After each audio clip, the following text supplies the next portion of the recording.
Verbruikersbesluitneming behels 'n gestruktureerde proses waardeur individue 'n behoefte identifiseer, opsies evalueer en 'n aankoopbesluit neem.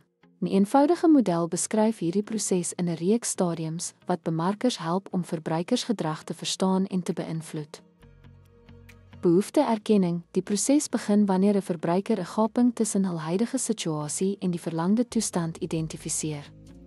Inligtingsoektog: verbruikers versamel inligting oor potensiële oplossings uit interne, geheue en eksterne advertensies, resensies, bronne.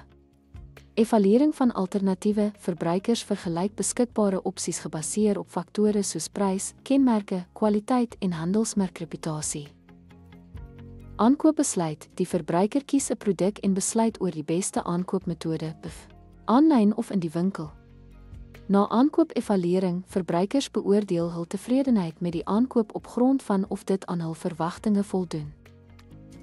Die eenvoudige model van verbruikersbesluitneming, behoefte-erkenning, inligtingsoektog, evaluering van alternatiewe, aankoopbesluit en evaluering na aankoop bied 'n raamwerk vir die begrip van verbruikersgedrag.